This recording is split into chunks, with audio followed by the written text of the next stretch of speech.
Hello friends, welcome again in literature is a mirror of life में। आज के video में हम डिस्कस करेंगे आर्स पोएटिका की समरी को जिसे लिखा था हॉरेस ने।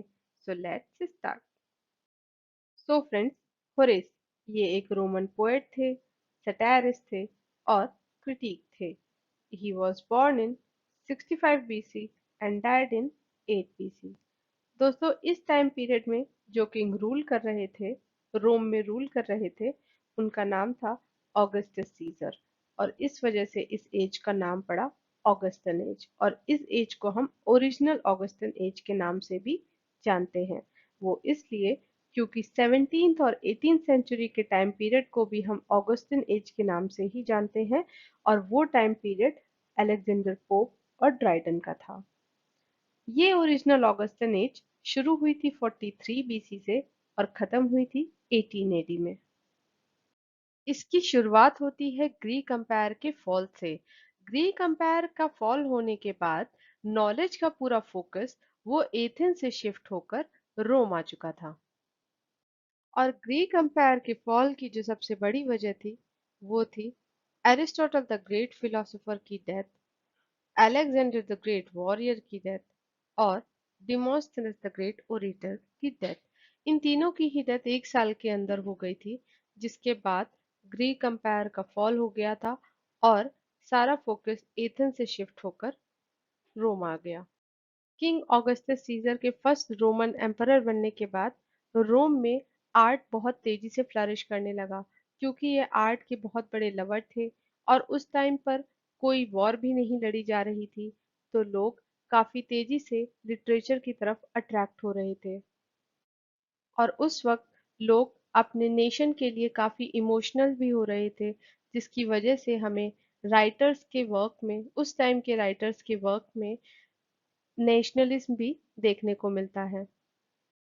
और क्योंकि एंशियंट ग्रीक के राइटर्स ने इतना अचीव कर लिया था, तो रोम के राइटर्स भी उनकी बराबरी करना चाह रहे थे। तो वो एंशियंट ग्रीक के राइटर्स को पढ़ रहे थे और उनसे इंस्पायर हो रहे थे। ओरिजिनल ऑगस्टन एज को पोइट्री और लिटरेरी क्रिटिसिज्म की गोल्डन एज भी कहा जाता है। इस टाइम पर रोम में जो राइटर्स उभर कर सामने आ रहे थे वो थे वर्जिल, हॉरेस, लिवी और ओविड। रोम में हॉरेस के आने के बाद लिटरेरी क्रिटिसिज्म की एक फ्रेश बिगनिंग होती है। हॉरेस ने लोगों का माइंड क्लासिकल लिटरेचर की तरफ डाइवर्ट कर दिया था। इनके काफी सारे वर्क्स में हमें क्रिटिसिज्म भी देखने को मिलता है। और इन्होंने जो वर्क्स लिखे उनके नाम है सेटायर्स, ओड्स, इपोड्स, एपिस्टल्स और आर्स पोएटिका। सो फ्रेंड्स, आइए अब डिस्कस करते हैं आर्स पोएटिका की समरी को। आर्स पोएटिका का मतलब है आर्ट ऑफ पोएट्री। एरिस्टोटल की पोएटिक्स के बाद ये पहला ऐसा वर्क था जिसमें लिटरेरी क्रिटिसिज्म का यूज किया गया।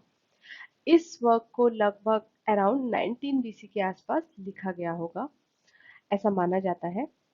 और होरेस ने सबसे पहले आर्स पोएटिका का नाम रखा था एपिस्टल्स टू द पिसॉस। यहाँ पर एपिस्टल्स का मतलब है लेटर और पिसॉस ये इनके यंग फ्रेंड थे। मतलब कि इन्होंने अपने यंग फ्रेंड पिसॉस को ये पोयम एक लेटर के फॉर्म में लिखी। और आर्स पोएटिका को इन्होंने 3 पार्ट्स में डिवाइड किया: पोएसिस, पोएमा और पोएटा। सो दोस्तों, अब सबसे पहले हम बात करते हैं पोएसिस के बारे में। इसमें पोयम का सब्जेक्ट मैटर कैसा होना चाहिए, इसके बारे में डिस्कस किया गया है। तो हॉरेस बताते हैं कि पोयम का जो सब्जेक्ट मैटर है वो बहुत ही सिंपल और यूनिफॉर्म होना चाहिए। और यहाँ पर सिंपल का मतलब है कि पोयम का सब्जेक्ट मैटर इतना फैमिलियर होना चाहिए कि वो रीडर और ऑडियंस को आसानी से समझ में आ सके। इसके बाद हॉरेस बताते हैं कि पोयम में एब्सर्डिटी का यूज नहीं किया जाना चाहिए। एब्सर्डिटी मतलब बेतुकापन। मतलब उसमें मॉन्स्टर इंक्लूड नहीं किए जाने चाहिए और उसमें कोई ऐसा कैरेक्टर जो कि जिसकी बॉडी आधी ह्यूमन की हो और आधी एनिमल की, इस तरह के कैरेक्टर यूज नहीं किए जाने चाहिए जो कि सिर्फ इमेजिनेशन पर बेस्ड हो। पोएट्री का जो सब्जेक्ट मैटर है वो रियलिटी और लाइफ पर बेस्ड होना चाहिए और उसमें ह्यूमन बीइंग्स की रियल लाइफ को दिखाया जाना चाहिए कि वो किस तरह से बिहेव करते हैं, किस तरह से बात करते हैं। और हॉरेस बताते हैं कि पोएट को अपनी पोयम में ऐसा सब्जेक्ट यूज करना चाहिए जो उसकी स्टाइल को सूट करे। इसके बाद वो पोएम की लैंग्वेज के बारे में बात करते हैं कि जो पोएट होता है उसे ये पावर होती है कि वो किसी भी नए वर्ड को कॉइन आउट कर सके और जो भी पुराने वर्ड्स हैं उन्हें रीबर्थ कर सके। इसीलिए एक पोएट को बहुत ही वाइजली किसी भी वर्ड का अपनी पोयम में यूज करना चाहिए। और आगे वो बताते हैं कि पोयम का जो मीटर है वो वैसा ही होना चाहिए जैसा ग्रीक राइटर्स ने अलॉट किया है।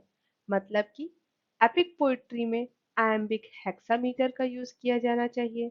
एलिजी, कॉमेडी और ट्रेजेडी में आयम्बिक पेंटामीटर का यूज किया जाना चाहिए। और इसके बाद लिरिक और सॉन्ग्स में लिरिक टाइप के मीटर का यूज किया जाना चाहिए।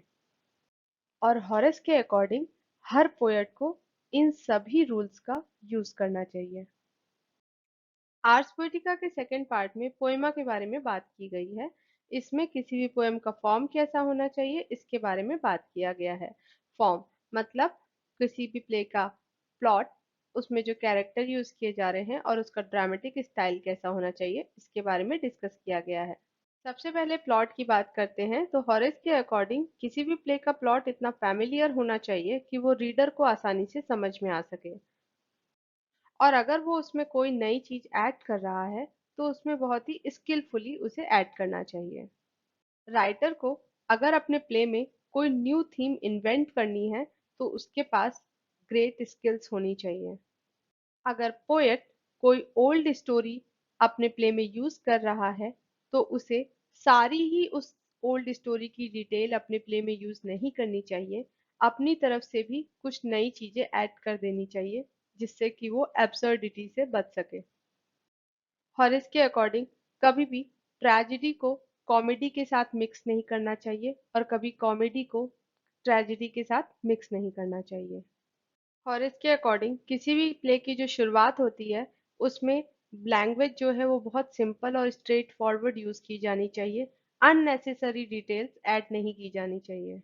और अगर उस प्ले में कोई भी इंसिडेंट्स दिखाया जा रहा है तो उन सब के बीच एक लॉजिकल कनेक्शन दिखना चाहिए। अब नेक्स्ट वो कैरेक्टर की बात करते हैं कि किसी भी पोएट को अपने कैरेक्टर के लिए बहुत ट्रू होना चाहिए।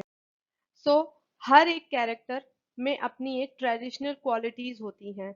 इसलिए पोएट को कैरेक्टर के अकॉर्डिंग ही ट्रीट करना चाहिए क्योंकि अगर वो उस कैरेक्टर के डिफरेंटली उसके साथ ट्रीट करेगा तो वो देखने में बहुत ही अनरियलिस्टिक लगेगा।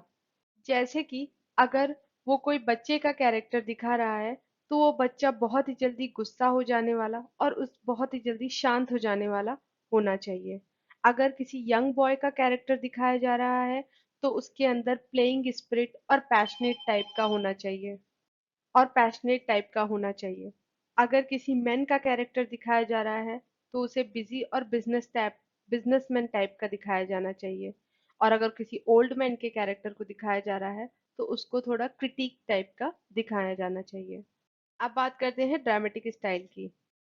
किसी भी प्ले में ड्रामेटिक स्टाइल का यूज उसमें जो भी कैरेक्टर यूज किए जा रहे हैं उनके मूड और उनके सर्कमस्टांसेस के अकॉर्डिंग ही यूज किया जाना चाहिए। और एक ड्रामेटिस्ट को ये पता होना चाहिए कि वो स्टेज पे क्या दिखाने वाला है और वो ऑडियंस को क्या रिपोर्ट करेगा एंड में। हॉरेस के अकॉर्डिंग एक प्ले में केवल 5 एक्ट्स होने चाहिए। मतलब सिर्फ 5 एक्ट्स का एक प्ले होना चाहिए, ना ही उससे कम और ना ही उससे ज्यादा। और एक सीन में केवल 3 कैरेक्टर का ही यूज किया जाना चाहिए। फोर्थ कैरेक्टर को यूज बिल्कुल भी नहीं करना चाहिए। और अगर कोई सीन चल रहा है तो उसके बीच में गॉड को नहीं दिखाया जाना चाहिए जब तक बहुत ही ज्यादा जरूरत ना हो। अगर बहुत ही ज्यादा जरूरत है तभी गॉड को दिखाया जाना चाहिए। रोमन्स ने ट्रेजेडी और कॉमेडी की एक भी ऐसी फॉर्म नहीं थी जिसमें मास्टरी हासिल ना करी हो। और इन ये कभी कभी अपनी नेशनल अचीवमेंट्स को भी अपनी स्टोरीज में बोरो कर लेते थे और इसी वजह से ये अपनी स्टोरीज कहीं से भी बना लिया करते थे। आर्स पोएटिका का थर्ड पार्ट है पोएटा। इसमें एक पोएट को एडवाइस दी गई है कि एक पोएट को कैसा होना चाहिए। हॉरेस के अकॉर्डिंग एक पोएट को अपनी पोयम लिखने से पहले उस पर काफी मेहनत करनी चाहिए और उस पर रेगुलर और काफी लंबे समय तक उसे पॉलिश करते रहना चाहिए।